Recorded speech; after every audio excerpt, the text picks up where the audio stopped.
আপনি কি জীবনে বারবার ব্যর্থ হচ্ছেন? আপনি কি বারবার চেষ্টা করে হেরে যাচ্ছেন? আপনি ভাবছেন যে আমি বোধহয় আর পারবো না।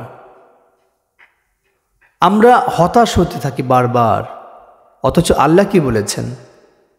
আল্লাহ হতাশ হতে মানা করেছেন, নিরাশ হতে মানা করেছেন। আল্লাহ তাআলা অভয় দিয়েছেন, তোমরা নিরাশ হও না, বরং আল্লাহ তাআলার কাছে চাও। আল্লাহ সুবহানাহু ওয়া তাআলা তিনি বারবার কোরআনের মাধ্যমে আয়াত দিয়ে আমাদেরকে জানিয়ে দিয়েছেন যে তোমরা আমার ইবাদত করো। আল্লাহ বলেছেন, ওয়া'মুর আহলাকা বিস-সালাতি ওয়াসতাবির আলাইহা লা নাসআলুকা রিজকা নাহনু নারযুকুকা ওয়াল আকিবাতু লিত-তাকওয়া।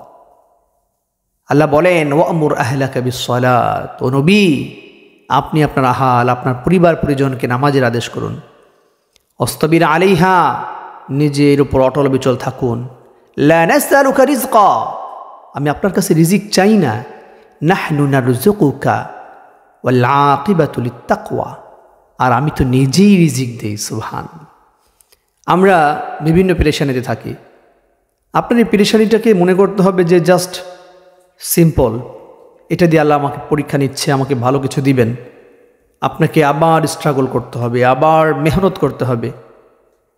আল্লামা নূর হোসেন কাসিমি রাহিমাহুল্লাহ তাআলা আমাদের বাংলাদেশের অন্যতম একজন শ্রেষ্ঠ আলেম, তিনি আমাদের দুনিয়া থেকে চলে গেছেন। আল্লাহ তার কবরকে জান্নাতে টুকরা বানায় দিক, আল্লাহুম্মা আমিন।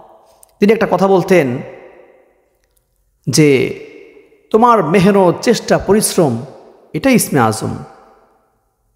বাজি, তুমি মেহনত করো, এটাই তোমাকে তোমার সফলতায় নিয়ে যাবে। আমরা মনে করি ইসমে আজম জানলেই সেখান দিয়ে আমরা অনেক কিছু অর্জন করতে পারি। ইসমে আজম হচ্ছে আপনার মেহনত, আপনার চেষ্টা, আপনার কাজ, আপনার শ্রম। আপনি তাহলে অনেক দূর এগিয়ে যেতে পারবেন। আপনি ব্যর্থ হয়েছেন একবার, আবার চেষ্টা করুন, আবার চেষ্টা করুন। চেষ্টা এর ফলাফল হচ্ছে সফলতা, শ্রম এর ফলাফল হচ্ছে সফলতা। কষ্ট, আপনি একটা কাজকে ডেভেলপ করার জন্য, আপনার নিজেকে ডেভেলপ করার জন্য আপনাকে স্ট্রাগল করতে হবে, আপনাকে প্রচুর মেহনত করতে হবে। তারপর আপনি সফলতার জায়গায় যেতে পারবেন। এই পৃথিবীতে যারা সফলতা অর্জন করেছে, যারা প্রচুর আর্নিং করছে, অনেক অর্থ উপার্জন করেছে, প্রায় মানুষদের হিস্টোরি যদি আপনি খবর নিয়ে দেখেন, দেখতে পাবেন তারা প্রচুর মেহনত করেছে। খুব কম মানুষই সোনার চামচ মুখে দিয়ে পৃথিবীতে জন্মিয়েছে, এটা খুবই কম মানুষ। কিন্তু চেষ্টা ছাড়া এই সোনার চামচ যে মুখে নিয়ে এসেছে, এটার জন্য তার বাবাকে অনেক মেহনত করতে হয়েছে। এজন্য আসুন আপনি প্রচুর মেহনত করুন। একবার হেরে গেছেন তো কি হয়েছে, নিজেকে সান্ত্বনা দেন, নিজেকে অভয় দেন। আরে পৃথিবীতে যারা বড় হয়েছে তারা তো একবার হেরেছে, বারবার হেরেছে, আবার কষ্ট করে আবার জিতে গেছে। এজন্য আসুন আমরা আমাদের জীবনের সফলতা আনার জন্য চেষ্টা, মেহনত চালিয়ে যাই। আর এটার জন্য ফার্স্ট টাইম আপনাকে আল্লাহ তাআলার কাছে চাইতে হবে, আল্লাহ তাআলার সালাত আদায় করতে হবে, নামাজ পড়তে হবে।